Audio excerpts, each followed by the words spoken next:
Vous savez, excusez-moi, il pourrait y avoir d'innombrables raisons pour lesquelles on ne vous respecte plus, on ne vous considère plus, ou on ne vous prend plus à votre juste valeur.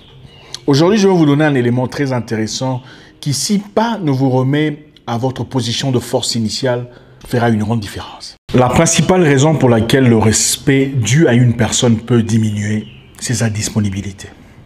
L'excès de disponibilité. Je vous donne un exemple. Vous allez au marché acheter du pain et il y a 30 personnes qui vendent le pain. La première personne que vous approchez semble être malhonnête. Vous donne un prix exorbitant. Qu'est-ce que vous faites? Vous allez chez le second, n'est-ce pas? Sans réfléchir. Et le marchand de pain ne peut pas se permettre de faire de chichi parce qu'il sait qu'il risque de vous perdre. Alors il s'empresse. Chaque vendeur normalement constitué essaie de vous donner le meilleur prix, de peur de ne perdre contre la compétition. Vous savez pourquoi? Vous savez pourquoi le pain ne peut pas être cher dans un tel endroit? Parce qu'il y en a en abondance. Il y a beaucoup de pain. Quand il y a beaucoup de pain, le prix de pain, servez-vous de l'absence pour augmenter le respect et la valeur qui vous est accordée. Vous allez chez quelqu'un un peu trop régulièrement. Lundi, vous êtes là. Mardi, vous êtes là. Mercredi, vous êtes là. Jeudi, vous êtes encore là. Et vendredi, il y a une autre personne qui vient aussi visiter après vous. Et à votre grande surprise, la personne que vous visitez accueille beaucoup plus chaleureusement la personne qui vient après vous. Et ça vous blesse. Pourquoi? Et vous entendrez beaucoup de cas, surtout dans notre continent, où beaucoup de personnes condamnent les femmes de leurs frères, disant « elle n'est pas gentille, qu'on va visiter, elle n'est pas sympa ». Mais peut-être que vous visitez un peu trop.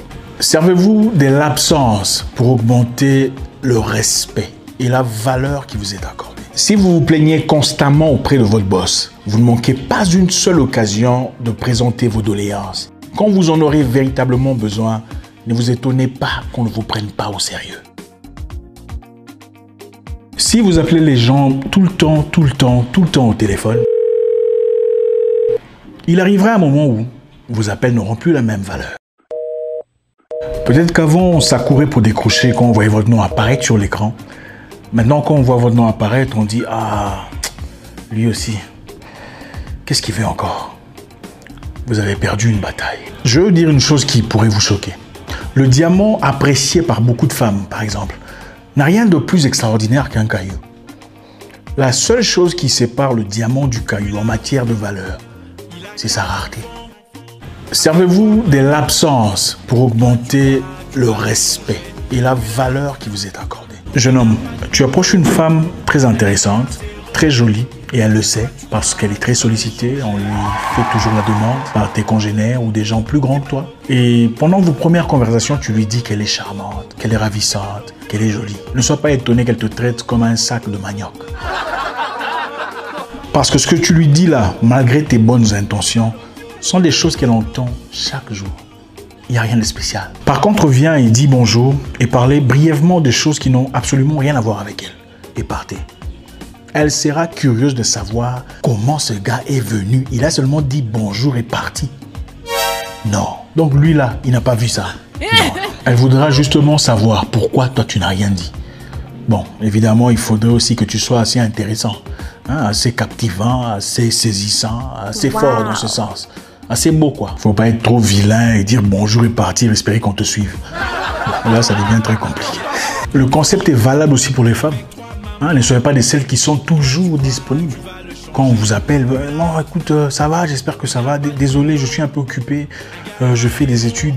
On se revoit plus tard, peut-être demain si tu veux.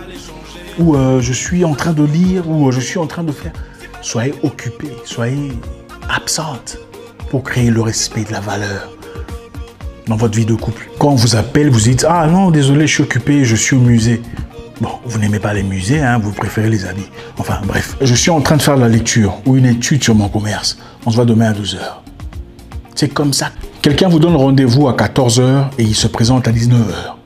Dans la route, il vous appelle pour dire « Je suis presque là. » Dites-lui « Désolé, je ne peux plus aujourd'hui. On se voit après-demain à 15h. » Il ne le fera plus jamais.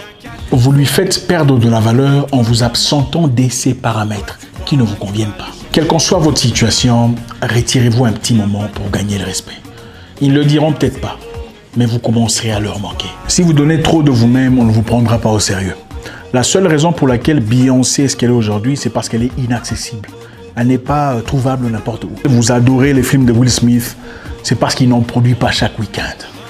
C'est la rareté qui crée la valeur. Ce principe est appliqué même dans le marketing. Vous allez acheter quelque chose, par exemple, une paire de lunettes ou une voiture, on vous dit « Ah, vous aimez celui-là ?» C'est la seule pièce qui nous reste. On crée la rareté pour créer l'empressement. Nous vendons des beaux appartements dans ce beau quartier, mais il n'en reste que 2. On crée le même principe, l'empressement, la rareté. J'espère que ça va. Merci infiniment à vous. Vous avez des commentaires, quelque chose à rajouter, écrivez-les sur les commentaires. À demain pour une nouvelle vidéo. Ciao, ciao.